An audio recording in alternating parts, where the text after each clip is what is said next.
Mamahal, ang pag-ibig kong ito'y di magmamali, kailanman ikaw ang aking mahal. O Diyos, salamat po sa iyong Espiritu na umaalin sa akin laging totoo. Salamat din sa dugo ng iyong kordero na nabus din sa Kalbaryo. Ikaw ang aking mahal, Jesus, ikaw ang aking pinakamamahal. Ang pag-ibig kong ito'y di magmamali, kailanman ikaw ang aking mahal. Oh, Thank you, thank you. I know it's not enough for me to say the gratitude in my heart I couldn't express. I know that I must give my only one life to offer you, to love and serve you now and forever. Oh, thank you, thank you. I know it's not enough for me to say the gratitude in my heart I couldn't express. I know that I must give my only one life to offer you, to love and serve you now and forever. To love and serve you now and forever. to love and serve now and forever. Amen. Praise the Lord. Praise the Lord. Praise the Lord. Amen. Praise the Lord. Palakpakan po natin ang ating mahal na Panginoon. Amen. God bless you mga kapatid. At tunay nga po mga minamahal, salamat sa ating napakabait na Diyos. Amen. Sapagat bagamat nandyan mga minamahal, may mga hadlang of course. At laging handa ang mga anak ng Diyos. Amen. Yan ang kainaman na tayo po mayroong mga beloved workers na talagang nangasiwa ng ating pong banal na gawain that yan, all is in order. Amen. Palakpakan po natin ang ating mahal na Panginoon. Kaya po mga minamahal ay talagang yan po mga minamahal ang ating parating binabantayan na talagang tayo po mga minamahal ay pag tayo po yung nananambahan ay napakahalaga na talagang tayo po hindi mahadlangan at kaya tuloy-tuloy po yung ating pong banal na gawain. Lahat po muna ng pinagpala, pumalakpak ng malakas sa ating mahal na Panginoon. Everybody shout, praise the Lord. Amen. Praise the Lord. At tayo po mga minamahal ay tuloy-tuloy na po. Iba po lahat muli. Ako bumabati sa magandang umaga sa ating mga beloved visitors sa araw na ito. Maging sa ating mga beloved viewers sa ating pong Facebook live streaming. Kayo po ay amin pong welcome sa ating pong magdamagang pananalangin. Overnight prayer ng Jesus Miracle Crusade International Ministry, San Carlos City, Pangasinan. Ito pinanguna po natin pong iginagalang at Binabalibagdista Walde Estrada Almeida. Amen. Praise the Lord. And we give due honor and respect sa ating pong beloved Pastor Walde Estrada Almeida sa kanila pong buong pamilya. And we cherish the blessed members and teachings of our beloved San Pastor Lina Kumon Almeida. Sa ating mga beloved workers, good morning po. Sa ating mga beloved elders na kasama natin ngayon, sa ating mga beloved brethren, higit sa lahat, ang pagbati at ang paglawalhati sa ating napakabait at pinakamamahal na Panginoon. Lahat po ng pinagpala at gising na gising, pumalakpak ng malakas sa ating mahal na Panginoon. Amen. Praise the Lord. Tayo na po ito ako mga minamahal sa ating pong pagpapaliwanag ng ating pong pagkakaloob ng ating kasamang bahagi at ang ating pong mga handog mga minamahal. Sabi dito po sa aklat ng awit, Kabanata 19, talatay 7. Sabi po dito, ang kautusan ng Panginoon ay sakdal na nagsasauli ng kaluluwa. Ang patutuo ng Panginoon ay tunay na nagpapapantas sa hangal. Palakpakan po natin ang ating mahal na Panginoon. Amen. Alam po natin mga minamahal na talagang as we go on sa ating pong paglilingkod sa ating mahal na Panginoon. There are times na talagang tayo po ay talagang sabi nga nung awitin kanina, sometimes when I feel down. Amen. Meron tayong downfall moments at talagang sabi diyan mga minamahal, dumadaan lahat ng mga anak ng Diyos diyan. Amen. At talagang tayo po ay nakakadama ng mga panulupaypay. Amen. Pero sabi nga ng Biblia mga minamahal, may kaparaanan para tayo'y manatili sa kainitan at bumalik muli sa kainitan at paglilingkod ng ating mahal na Panginoon. Unang-una mga minamahal, ang sabi ng talata, mga minamahal, sabi diyan, sundin mo at pakinggan ang utos ng ating mahal na Panginoon. Sapagkat, ang sabi diyan, ito po'y nagpapasauli o nagsasauli ng kaluluwa. So if we tend to go away, kung tayo na po mga minamahal ay mapapalayo na, ayaw na natin maglingkod, ayaw ko na magbigay, ayaw ko nang sumunod, ayaw ko na magkabanalan, ayaw ko na dumalo. Kapag gano'n na yung ating mga nararamdaman, mga minamahal, sinasabi ng Biblia, balikan mo ang kautusan ng Diyos. Amen? Amen? Kung sa oras ito, mga minamahal, malaking issue sa iyo ang pagbibigay, balikan mo ang kautusan ng Diyos. Kung sa oras ito, mga minamahal, despite all the blessings na nararamdaman mo, still nakasimangot ka pa rin, balikan mo ang kautusan ng ating mahal na Panginoon. Palagpagan po natin ang ating mahal na Panginoon. Everybody shout, praise the Lord.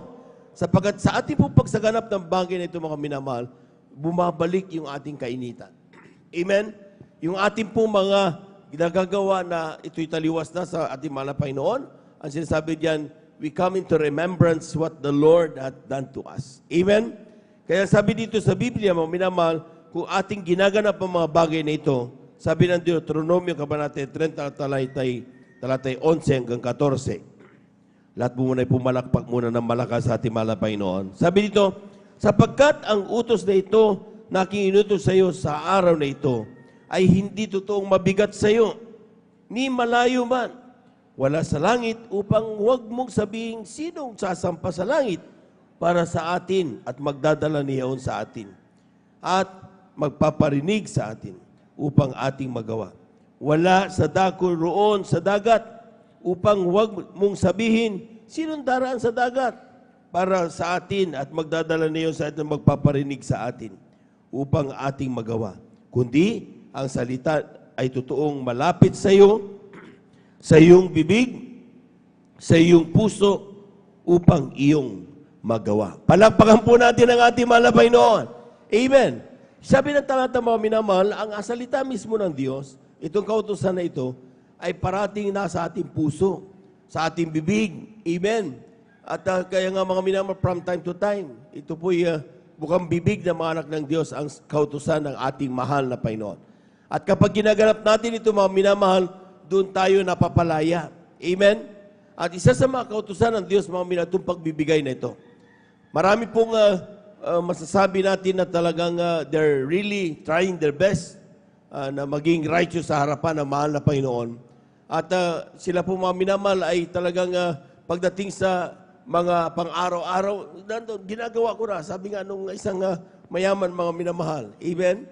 Pero nung sabihin ng mahal na Panginoon, ibigay mo ang iyong tinatangkilik sa mga dukha. Ibig sabihin, give.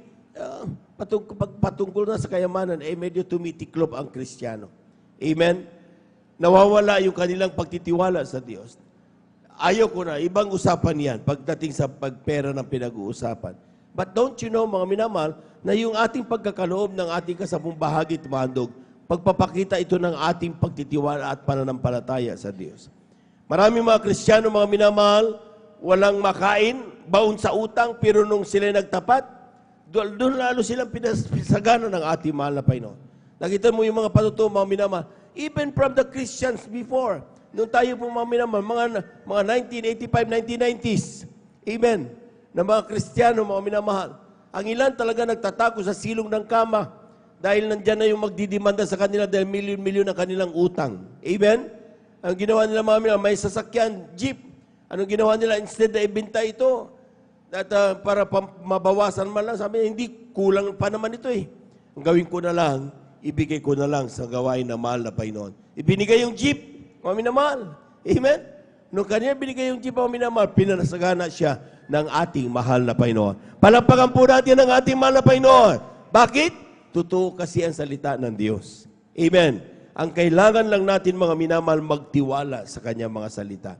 Kapag hindi tayo nagtitiwala, doon tayo nagiging bangtulot sa pagbibigay.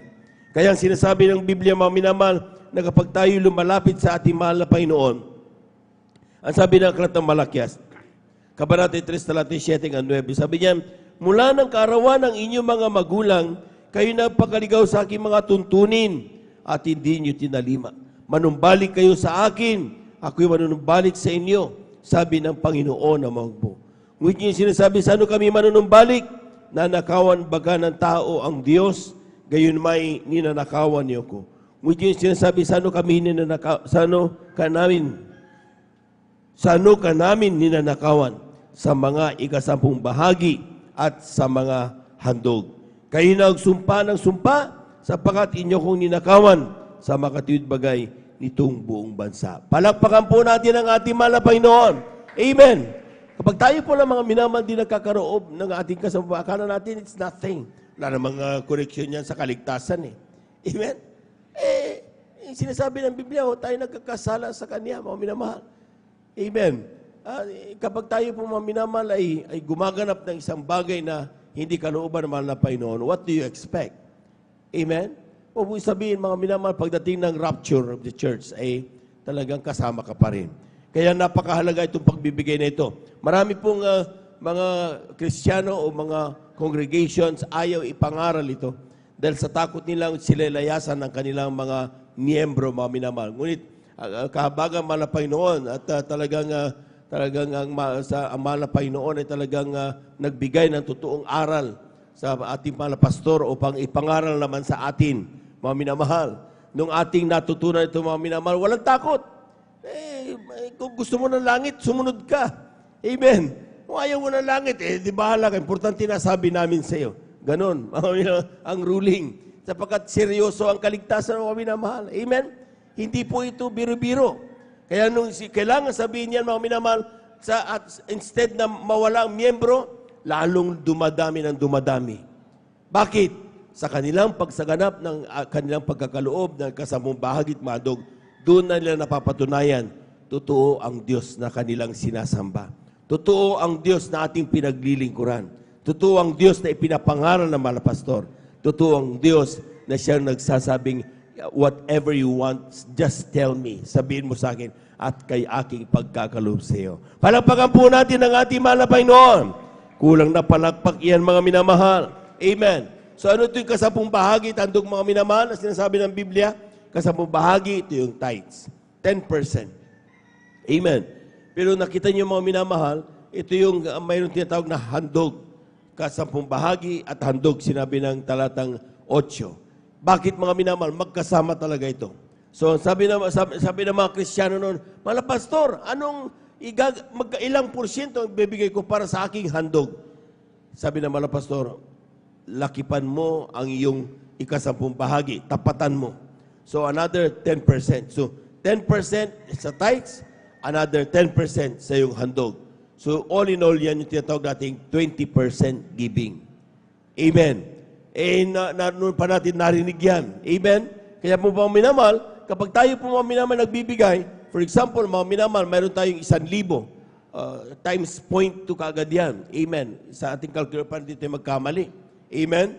So, 1,000 times 0.2, that is 200. Kung 100 ang dumating sa'yo, times 0.2, that is 20 pesos. Kung 10 piso dumating sa'yo, times 0.2, 2 pesos yan. Amen? Huwag mo isipin mga minamahal na we are only after 200, kaya hindi ako dadalo, wala akong 200. Hindi po ganoon mga minamahal. Ang itinuturo dito pagtatapat. Amen? Kapag dumating sa iyo, 3,350 times 0.2, kung ano lumabas yan, ibigay mo sa mahal na Panginoon sapagkat yan ay kasampung bahagi at handog mo. Pinaka-minimum. Amen? Kung ang iyong pagpapala natanggap ay 1,000,000 times 0.2, 200,000. Ibig sabihin mga minamahal, malaki yan. Pero huwag mong tignan yung malaking 200,000. Ang tignan mo yung pagpapala ng mahal na Panginoon din sa iyo na napakalaki. Palakpakan po natin ang ating mahal na Panginoon. Tandaan niyo mga minamahal, sinasabi ng Biblia, kapag tayo po ay nagbigay ng masagana, mga minamahal, sagana rin ang pagpapalang darating sa atin. Kung tayo nagasik ng marami, marami rin ang darating.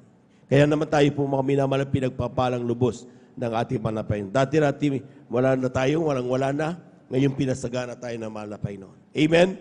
Nandun mga minamahal talagang ang ilan nagbibita ng tawas lang. Ang ilan ng mga nagtitinda-tinda ng mga simpleng bagay, mga minamahal. Ngayon, pinagpala ng negosyo nila. Bakit? Dahil minsan pa napatunayan nila na sa kanilang pagtatapat, kami po, lahat kami mga minamahal, pinagpala ng ating mahal na Panginoon.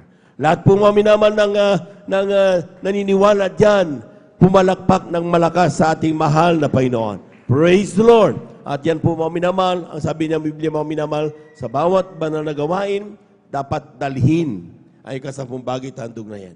Sinasabi ng talatang 10, sabi niya, dalhin niyo ang buhay kasampung bahagi sa kamalig upang magkaroon ng pagkain sa aking bahay. At subukin niyo ko ngayon sa bagay na ito. Sabi ng Panginoon na mahukbo, kung hindi ko bubuksan sa inyo ang tungawan sa langit at ihuhulog ko sa inyo ang isang pagpapala na walang sapat na silid na kalalagyan. Palakpakan po natin ang ating mahal na Panginoon. Napakaganda pangako yan mga minamahal. Amen? The decision is ours. Nasa atin ang desisyon. If we want blessing, obey the will of God. Kung ayaw natin, sige, di huwag mong sundin. Amen? Pero mga anak ng Diyos, alam ko, kaya tayo nagpupuyat, ng Biyernes bumagdamag, kaya tayo dumadalo ng Miyerkules, kaya tayo dumadalo ng Linggo, nagpa-fasting tayo. Amen? Amen?